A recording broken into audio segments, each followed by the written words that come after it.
السلام علیکم۔ Asia 41 news کے ساتھ میں ہوں آپ کی میزبان امنا عباس۔ خبر شامل کرتے ہیں خیرپور ٹامے والی سے۔ ہمارے بیورو چیف مہر محمد سفیان کے مطابق ایم ڈی چولستان بہاولپور میر خالد نے اپنے ڈرائیور کے ہمراہ سرکاری ڈبل کیبن ڈالے پر کھاد لوڈ کر کے جا رہا تھا کہ خیرپور ٹامے والی کے علاقہ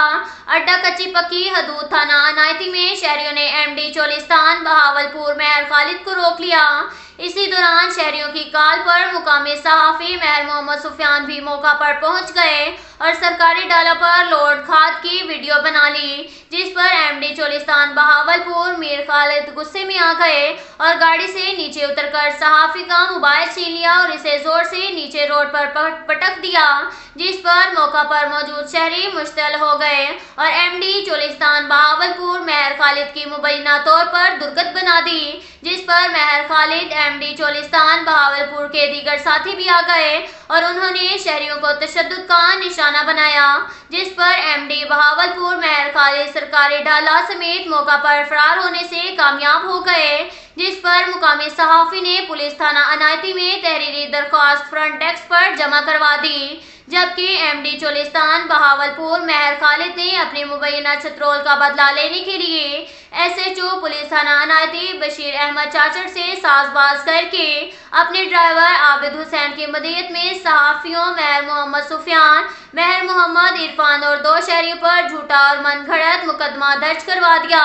جبکہ شہریوں قاسم شاہ خان، زیب محمد، ارشد وسیم، عباس سمیت دیگر نے وزیر اعلیٰ Punjab, commissioner Bahawalpur, D I G Bahawalpur سمیت ارباب اختیار سے مطالبہ کیا ہے اپنے اختیارات کا غلط استعمال کرنے، سرکاری گاڑی کا اپنے نجی کاموں میں استعمال کرنے والے ایم ڈی چولستان بہاولپور مہر خالد کے خلاف کارروائی کی جائے اور پولیس تھانہ عنایتی میں درج ہونے والا جھوٹا مقدمہ خارج کیا جائے۔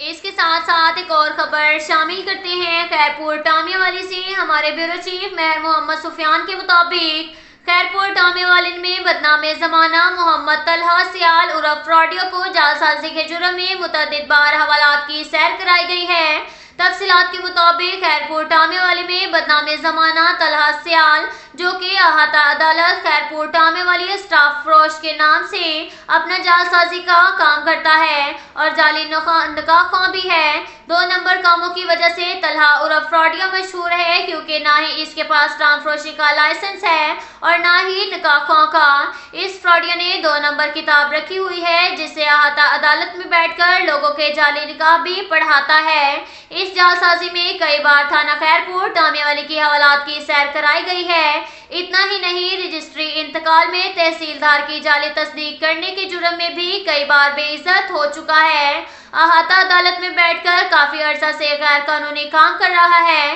طلحہ سیال عرف فراڈیا بجلی چوری کرتے ہوئے بھی پکڑا گیا ہے۔ خیرپور ٹامے والی کی آفیسران کو بلیک میل کر کے اپنے جعلسازی گھناؤنے دھندے کو جاری رکھے ہوئے ہے اور افسران بالا اپنی عزت کو برقرار رکھنے کے لیے اس فراڈیو کو کھلی چھوٹ دے رکھی ہے۔ خیرپور ٹامے والی کی عوام نے deputy commissioner Bahawalpur, deputy D E O Bahawalpur, وزیر اعلیٰ پنجاب پرویز الہی اور وزیر اعظم شہباز شریف سے مطالبہ کیا ہے کہ احاطہ عدالت میں بیٹھے طلحہ فراڈیو کے خلاف کارروائی کی جائے۔ اس کے ساتھ ساتھ ایک اور خبر شامل کرتے ہیں لودھرا سے۔ ہمارے بیورو چیف شاہد نناری کے مطابق چیئرمین النور گروپ معروف سیاسی و سماجی شخصیت مہر محمد اشرف سیال کی طرف سے national press club registered Lodhra کے ممبران کے اعزاز میں سیال ہاؤس میں عشائیہ کا اہتمام کیا گیا۔ اس موقع پر chairman national press club registered Lodhra Imran Ali Awan, managing director Al Noor group Mehr Muhammad اعجاز سیال، ایگزیکٹو ڈائریکٹر مہر محمد اسد سیال، صدر رانا ریاض حسین، جنرل سیکرٹری رانا وارث علی خان، حبیب اللہ خان بلوچ، راؤ رونق علی خان اور رانا عبدالحنان مہر شکیل سمیت دیگر ممبران نے شرکت کی۔ اس موقع پر ممبران نیشنل پریس کلب سے خطاب کرتے ہوئے مہر محمد اشرف سیال نے کہا کہ لودھرا میرا اپنا گھر ہے، انشاءاللہ سیاست میں آ کر ان کے دن رات خدمت کروں گا۔ انہوں نے کہا سیال ہاؤس کو عوامی خدمت کے لیے وقف کر دیا گیا ہے۔ میں روزانہ شام کو یہاں پر عوام کے مسائل سنتا ہوں اور انہیں حل کرنے کے لیے کوشاں رہتا ہوں۔